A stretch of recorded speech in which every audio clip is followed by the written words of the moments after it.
আমার আইডল তো কখনো মেসি হতে পারে না, আমার আইডল তো কখনো রোনালদো হতে পারে না, আমার আইডল তো কখনো নেইমার হতে পারে না। আমার আইডল তো হবে মুহাম্মদুর রাসূলুল্লাহ, আমার আইডল তো হবে আবু বকর, আমার আইডল তো হবে ওমর, আমার নেতা তো হবে বিশ্বনবী জনাব মুহাম্মদুর রাসূলুল্লাহ সাল্লাল্লাহু আলাইহি ওয়াসাল্লাম। কেমন করে আমরা আজকে নাস্তিক মুরতাদ ইহুদি খ্রিস্টানদের আদর্শ নিয়ে চলি? কেমন করে আজকে তাদের আদর্শ নিয়ে দুনিয়ার জমিনে চলি? এ নওজোয়ান যুবকেরা, তোমাদেরকে উদ্দেশ্য করে বলতেছে, তোমাদেরকে উদ্দেশ্য করে বলি, এখন থেকে শুদ্ধ যাও। নবীজি সাল্লাল্লাহু আলাইহি ওয়াসাল্লাম বলেছেন, যার সাথে যারা মোহাব্বত তার সাথে তার কিয়ামত। আমাদের ময়মনসিংহের এক মগা বউয়ের নামে 50,000 টাকা দিয়ে কিস্তি তুইলা নিজের ব্যানটা ব্রাজিলের পতাকা দিয়ে সাজাইছে, নিজের লঙ্গিটাও ব্রাজিলের পতাকা দিয়ে সাজাইছে, নিজের গায়ের জামাটাও ব্রাজিলের পতাকা দিয়ে সাজাইছে। আমার মনে হয় আন্ডার ভ্যান্ডার মনে হয় ব্রাজিলের পতাকা দিয়ে সাজাইছে। মগার ঘরে মগা শয়তান বেল চালা খায়, বউয়ের নামে 50,000 টাকা উঠাইছে, 50,000 টাকা উঠাইছে। অথচ আমি একটা সাক্ষাৎকারে একদিন দেখছি যে ব্রাজিল না আর্জেন্টিনার এক খেলোয়াড়কে জিজ্ঞেস করা হলো, আপনি কি বাংলাদেশ চিনেন? উনি বললেন যে আমি বাংলাদেশ চিনি না। উনি বললেন যে আমি বাংলাদেশ সর্বপ্রথম নাম শুনলাম। অথচ এই খেলোয়াড় গুলার জন্য বাংলাদেশের বহু মানুষ বড় পাগল পা। ইয়া রব মেরে আঁখু মে সমা যায় মদিনা, मुद्दत से मेरे दिल में तमन्नाए मदीना, मुद्दत से मेरे दिल में तमन्नाए मदीना, कुदरत की तमाशा है मदीना के गली में, कुदरत की तमाशा है मदीना के गली में, जन्नत की नमूना है मदीना के गली में, जन्नत की नमूना है मदीना के गली में, या रब मेरे आँखों में समा जाए मदीना, या रब मेरे आँखों में समा जाए मदीना, मुद्दत से मेरे दिल में तमन्ना ये मदीना, मुद्दत से मेरे दिल में तमन्ना ये मदीना। যুবক ভাইরা,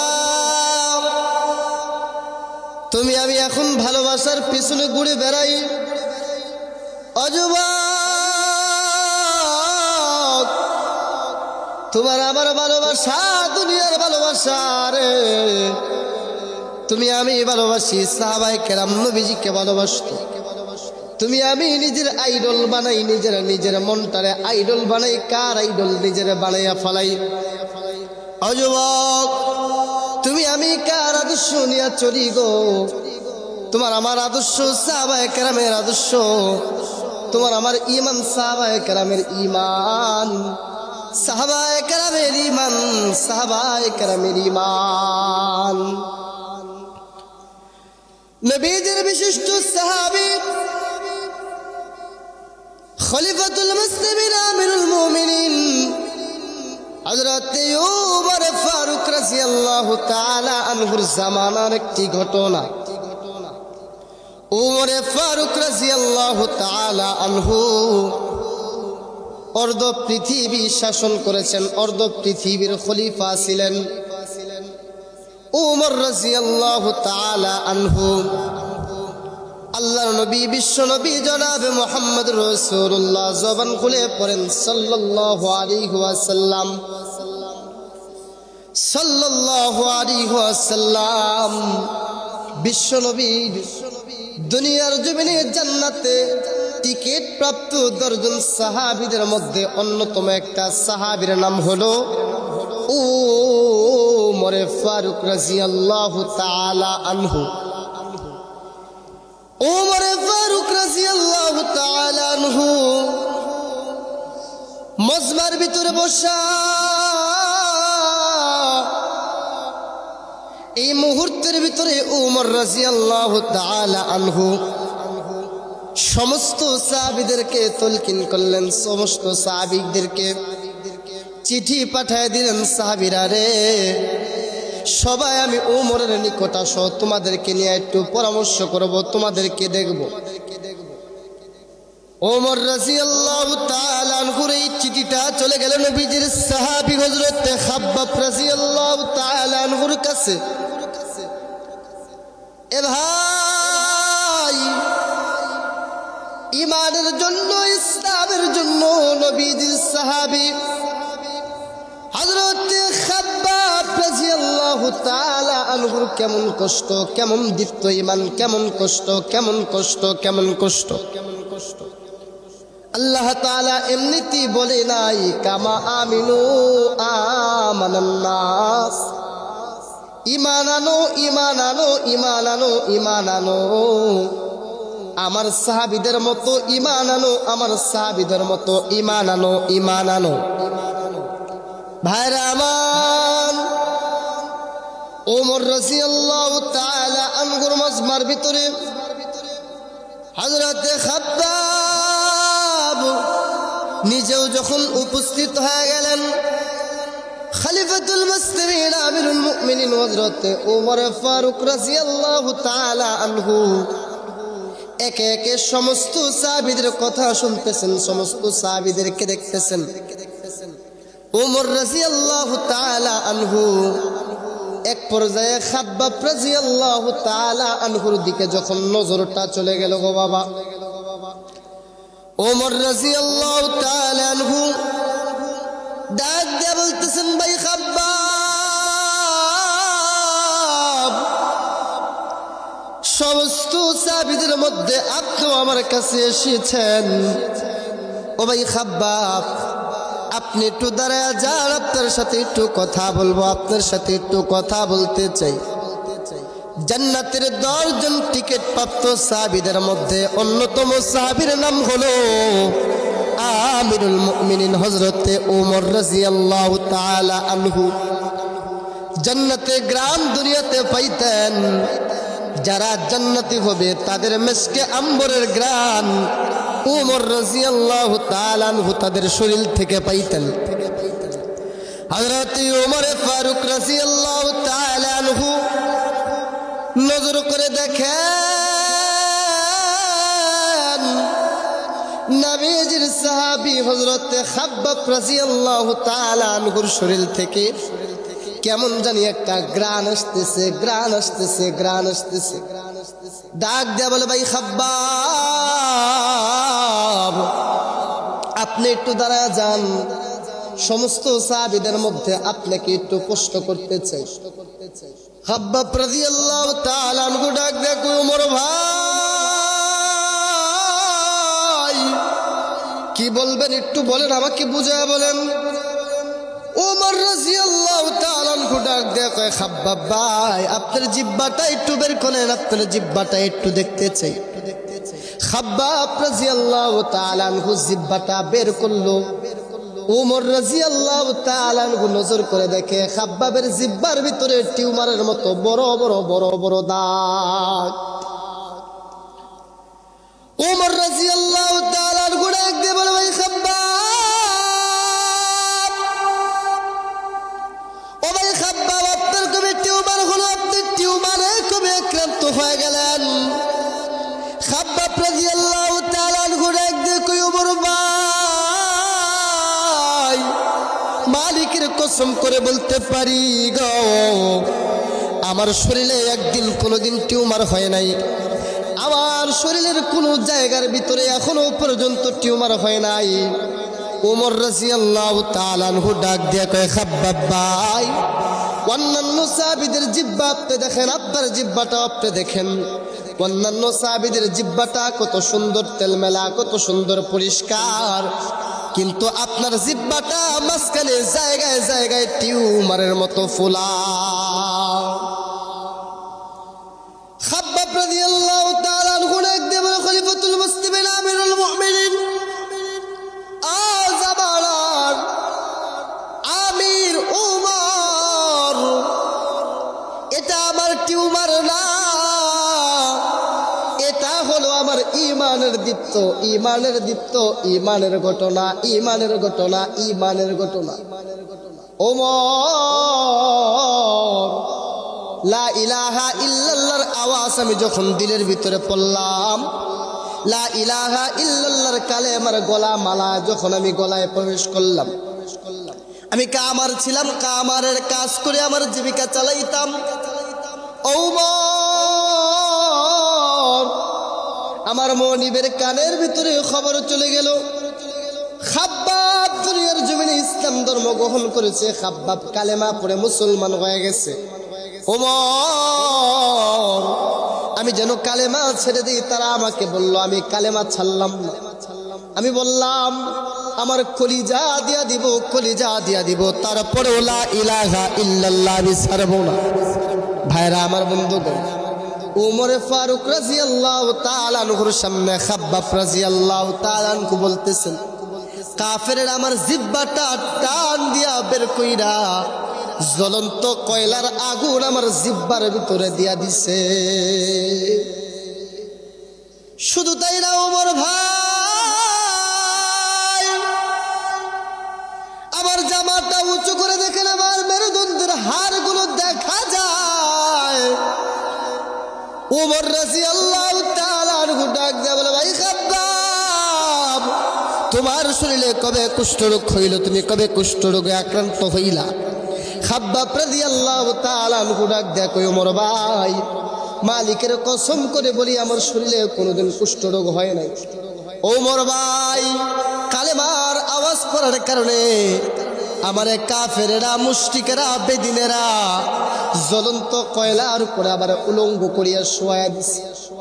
জ্বলন্ত কয়লা আগুন টকবক টকবক টকবক করতেছে, এই আগুনের ভিতরে আবার শোয়া আমার শরীরের গোশতগুলো পড়ে পড়ে পড়ে পড়ে, চর্বিগুলো পড়ে পড়ে, রক্তগুলো পড়ে পড়ে জ্বলন্ত আগুন পর্যন্ত নিভে যায়। ওমর ভাই আপনি জানেননি ইসলামের জন্য কত কষ্ট করেছি আমি। আমি নিজের শরীরের গোশত পুরার গন্ধ আমি আমার নাকের ভিতরে পাইছি। ওমর রাদিয়াল্লাহু তাআলা আনহু হযরত খাব্বাবকে এবার জড়িয়ে ধরলেন, জড়িয়ে ধইরা খাব্বাবের শরীর থেকে জোরে জোরে শ্বাস নিতেছেন। খলিফাতুল মুসলিমিন আমিরুল মুমিনিন ওমর শ্বাস নেওয়া দেখা খাব্বাব রাদিয়াল্লাহু তাআলা আনহু ডাক দেয়া কয়, ভাই ওমর আপনি কি আমার শরীর থেকে কোনো দুর্গন্ধ পাইতেছেন কিনা? আমার শরীর থেকে কোনো দুর্গন্ধ আছে কিনা? আপনি আমার শরীর থেকে এত জোরে জোরে ঘ্রাণ নিতেছেন। ওমর রাদিয়াল্লাহু তাআলা আনহু ডাক দেয়া বলেন, ভাই খাব্বাব আল্লাহি তাল্লাহি বিল্লাহি আল্লাহি মালিকের কসম করে বলতে পারি তোমার শরীর থেকে আমি দুর্গন্ধ পাই না। ও খাব্বাব তোমার শরীর থেকে এমন একটা ঘ্রাণ আমি পাই, যে ঘ্রাণটা জান্নাতের মেশকে আম্বরের সাথে মিশ্রিত। আরে জোরে কন্যা সুবহানাল্লাহ, আর একটু আওয়াজ দিয়ে বলেন না সুবহানাল্লাহ। এই ছিল সাহাবায়ে কেরামের ঈমান, এই ছিল সাহাবায়ে কেরামের ঈমান, সাহাবায়ে কেরামের ঈমান।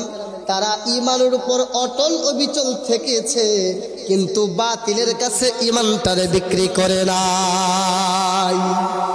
ঈমানের পথে অবিচল থেকে আমার মরণ যেন হয়। ঈমানের পথে অবিচল থেকে আমার মরণ যেন হয়। চাই কিনা আমরা? তোমারই কাছে মিনতি আমার, অগরহিম দয়াময়। ঈমানের পথে অবিচল থেকে আমার মরণ যেন হয়। ঈমানের কোরআনের পথে আমরা মৃত্যু চাই। আমাদের মৃত্যুটা যেন ঈমানের উপর হয়, ঈমানের উপর হয়, ঈমানের উপর হয়। আমাদের মৃত্যুটা যেন ঈমান অবস্থায় দুনিয়ার জমিনে ঈমান নিয়া যেন কবরে আমরা যেতে পারি। আর আমার বন্ধুগণ, অনুজন যুবকেরা, সাহাবায়ে কেরাম ঈমানের উপর টল বিচল থাকছে, তাদের ঈমানটা বড় মজবুত ছিল। সাহাবায়ে কেরাম নবীজিকে ভালোবেসেছে, কোরআনের উপর অটল অবিচল থেকেছে, ইসলাম থেকে পিছপা হয় নাই, ইসলাম থেকে পালায় নাই। ও ভাই, এখন আমি আপনি তো নবীজিকে ভালোবাসি না, নবীজিকে মহাব্বত করি না। নবীজি সাল্লাল্লাহু আলাইহি ওয়াসাল্লাম বলেছেন, লা ইউমিনু আহাদুকুম হাত্তা আকুনা আহাব্বা ইলাইহি মিন ওয়ালিদিহি ওয়া ওয়ালাদিহি ওয়ান নাসি আজমাইন। যে আল্লাহর রাসূলকে নিজের সন্তানের চাইতে, মার চাইতে, বাবার চাইতে, বিবির চাইতে সব থেকে বেশি ভালোবাসতে হবে কাকে? নবীজিকে। কাকে? আরো জোরে বলেন কাকে? এই নবীজির প্রতি ভালোবাসা তো এখন আমার আপনার নাই। এখন আমার আপনার ভালোবাসা হলো আর্জেন্টিনা আর ব্রাজিল। কথা কয় না? আরো জোরে কর না ভাই। আমাদের ভালোবাসা এখন হয়ে গেছে আর্জেন্টিনা আর ব্রাজিল। এই যে বিশ্বকাপ খেলা চলতেছে, ও নওজোয়ান যুবক, বিশ্বকাপ রাত্রি 3টা বাজে তুমি ঘুম থেকে উঠে গেলা খেলা দেখার জন্য। ও যুবক, এই জিন্দেগির 23 বছর, 24 বছর, 20 বছর বয়সে একদিন ফজরের জন্য উঠলা না। ও যুবক ভাই, তোমার আইডল হয়ে গেল মেসি, তোমার আইডল হয়ে গেল রোনাল্ডো, তোমার আইডল হয়ে গেল নেইমার। তুমি সাপোর্ট করলা ইহুদি খ্রিস্টানদের এক একটা দেশ, যেই দেশের ভিতরে প্রকাশ্যে আজান পর্যন্ত দেওয়া নিষেধ। আপনারা জানেন ব্রাজিল আর আর্জেন্টিনা এমন একটা জঘন্যতম দেশ, যেই দেশের ভিতরে প্রকাশ্যে আজান পর্যন্ত দেওয়া নিষেধ। কথা বলেন ঠিক কিনা বেটে? আর এই দেশ এখন আমাদের বাংলাদেশের থেকেও বেশি প্রিয় হয়ে গেছে, ঠিক না ভাই? কথা বলেন। বাংলাদেশের বহু যুবক নিজের বাবার গায়ের ভিতরে একটা জামা আছে কিনা কোনোদিন খোঁজ নিয়ে দেখে না। বাংলাদেশের বহু যুবক নিজের মার শরীরে একটা শাড়ি, একটা কাপড় আছে কিনা কোনোদিন খোঁজ দিয়ে দেখে না। আর বিশ্বকাপ খেলা আসলে নিজের বাড়ির ছাদের উপর আর্জেন্টিনার ব্রাজিলের পতাকা ওড়ায়। আছে না বাবা? কথা বলেন। বহু কিন্তু আছে। আরে ভাই, এটা তো হওয়া উচিত ছিল। কালেমার পতাকা আবার গাছের উপর উঠবে, কালেমার পতাকা আবার ছাদের উপর উঠবে, বরং ছাদের উপর এখন আর্জেন্টিনার ব্রাজিলের পতাকা উঠবে। আর্জেন্টিনা আর ব্রাজিল এখন তাদের মহব্বত হয়ে গেছে, আর্জেন্টিনা আর ব্রাজিল তাদের ভালোবাসার মানুষ হয়ে গেছে। প্রকাশ্যে বলতে চাই, খেলা দেখেন আমি না করি না। যুবক যারা বয়ান শুনতেছো, আমি তোমাদেরকে বলবো, খেলা একটা বিনোদন, আমি না করি না, তোমরা খেলা দেখো। কিন্তু এই খেলা দেখতে যায় যদি আল্লাহর ফরজ ইবাদত বন্দেগীগুলো নষ্ট হয়ে যায়, তাহলে এই খেলা তোমার জন্য হারাম হয়ে যাবে। কি হয়ে যাবে ভাই? এই খেলা তোমার জন্য হারাম হয়ে যাবে। এজন্য মেহেরবানি করে প্রত্যেকটা যুবককে বলবো, আমার আইডল তো কখনো মেসি হতে পারে না, আমার আইডল তো কখনো রোনাল্ডো হতে পারে না, আমার আইডল তো কখনো নেইমার হতে পারে না। আমার আইডল তো হবে মুহাম্মদুর রাসূলুল্লাহ, আমার আইডল তো হবে আবু বকর, আমার আইডল তো হবে ওমর, আমার নেতা তো হবে বিশ্বনবী জনাব মুহাম্মদুর রাসূলুল্লাহ সাল্লাল্লাহু আলাইহি ওয়াসাল্লাম। কেমন করে আমরা আজকে নাস্তিক, মুরতাদ, ইহুদি খ্রিস্টানদের আদর্শ নিয়ে চলি? কেমন করে আজকে তাদের আদর্শ নিয়ে দুনিয়ার জমিনে চলি? এ নওজোয়ান যুবকেরা, তোমাদেরকে উদ্দেশ্য করে বলতেছি, তোমাদেরকে উদ্দেশ্য করে বলি, এখন থেকে শুদ্ধ যাও। নবীজি সাল্লাল্লাহু আলাইহি ওয়াসাল্লাম বলেছেন, যার সাথে যারা মুহাব্বত তার সাথে তার কিয়ামত। ঠিক নাকি বে ঠিক? আর জোরে কোন ভাই? যার সাথে যার মুহাব্বত তার সাথে তার। স্পষ্ট হাদিসের ভিতরে আসছে, নবীজির সাহাবী হযরত আবু হুরায়রা রাদিয়াল্লাহু তাআলা আনহু নিজে বর্ণনা করেন, আমরা নিজে পড়ছি, নিজে বর্ণনা করে বলেন যে আল্লাহ রাসূলের সামনে একটা সাহাবী উপস্থিত হয়ে গেছে। সাহাবী উপস্থিত হয়ে ডাক দিয়ে বলতেছেন, ইয়া রাসূলুল্লাহ, ইয়া হাবিবাল্লাহ, আপনার কাছে আমি আসলাম, আপনি বলেন কিয়ামত কবে হবে? আল্লাহর নবী জনাবে মুহাম্মদুর রাসূলুল্লাহ সাল্লাল্লাহু আলাইহি সাল্লাম ডাক দিয়ে বলেন, এ সাহাবী, তুমি যে কিয়ামতের কথা জিজ্ঞাসা করতেছো, তুমি কিয়ামতের জন্য কি উপার্জন করছো? সাহাবী বলতেছে, আমি কোনো কিছু উপার্জন করতে পারি নাই, আমি আল্লাহ এবং আল্লাহ রাসূলকে ভালোবাসি। কাকে ভাই? আর জোরে বলেন কাকে ভাই? আল্লাহ এবং আল্লাহ রসুলকে ভালোবাসি। আবার আল্লাহ রসুল জিজ্ঞেস করলেন, তুমি কিয়ামতের জন্য কি উপার্জন করেছো? সাহাবীটা ডাক দিয়ে বললেন, ইয়া রাসূলুল্লাহ, ইয়া হাবিবাল্লাহ, আমি কোনো কিছুই উপার্জন করতে পারি নাই, আমি আল্লাহ এবং আল্লাহ রসুলকে ভালোবাসি। আল্লাহ রসুল আবার জিজ্ঞেস করলেন, তুমি কিয়ামতের জন্য কি উপার্জন করেছো? সাহাবীটা ডাক দিয়ে বললেন, আমি কোনো কিছু উপার্জন করতে পারি নাই, আমি আল্লাহ এবং আল্লাহ রসুলকে ভালোবাসি। আল্লাহর নবী ডাক দিয়ে বললেন, এ সাহাবী, তুমি শুনে নাও, তুমি যাদেরকে মুহাব্বত করো, যাদেরকে ভালোবাসো, কাল কিয়ামতের কঠিন ময়দানে তাদের সাথেই তোমার হাসর নাসর হয়ে যাবে। যেটা কন্যা সুবহানাল্লাহ ভাই, আর একটা আওয়াজ দিয়ে বলেন না সুবহানাল্লাহ। হাদিসটা বর্ণনা করেন নবীজির বিশিষ্ট সাহাবী হযরত আবু হুরায়রা রাদিয়াল্লাহু তাআলা আনহু, যেই সাহাবী নবীজির জীবদ্দশায় সব থেকে বেশি হাদিস লিখছেন। আবু হুরায়রা বলতেছেন, এই হাদিসটা লেখার সময় এত সুন্দর, এত আনন্দিত, এত খুশি আমি আবু হুরায়রা হয়েছি, ইতিপূর্বে কোনোদিন হই নাই। কারণ আমিও আল্লাহ রসুলকে ভালোবাসি, আল্লাহকে ভালোবাসি। যদিও আবু বকর ওমরদের মতো ইবাদত আমি করতে পারি না, আমল করতে পারি নাই, তবে এতটুকু আশাবাদী যে নবীজিকে ভালোবাসার কারণে, আল্লাহকে ভালোবাসার কারণে হাসরের ময়দানে তাদের সাথেই আমি থাকবো। তোরা বলেন না সুবহানাল্লাহ। তাহলে এখন আমাদের যুবকদের আইডল হয়ে গেছে মেসি, আমাদের যুবকদের আইডল হয়ে গেছে আর্জেন্টিনা, আমাদের যুবকদের আইডল হয়ে গেছে ব্রাজিল, আমাদের যুবকদের আইডল হয়ে গেছে যেই দেশের ভিতরে প্রকাশ্যে আযান দিতে দেয় না এই দেশগুলো। আরে ভাই, একদিন কালেমার পতাকা নিজের ছাদের ভিতরে উড়াইতা, ওই দিন ফেসবুকের ভিতরে পাইলাম যে আমাদের ময়মনসিংহের এক মগা বউয়ের নামে 50,000 টাকা দিয়ে কিস্তি তুইলা নিজের ব্যানটা ব্রাজিলের পতাকা দিয়ে সাজাইছে, নিজের লুঙ্গিটাও ব্রাজিলের পতাকা দিয়ে সাজাইছে, নিজের গায়ের জামাটাও ব্রাজিলের পতাকা দিয়ে সাজাইছে। আমার মনে হয় আন্ডারপ্যান্টও মনে হয় ব্রাজিলের পতাকা দিয়ে সাজাইছে।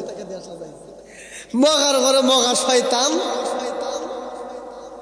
বেল চালা খায়, বউয়ের নামে 50,000 টাকা উঠাইছে,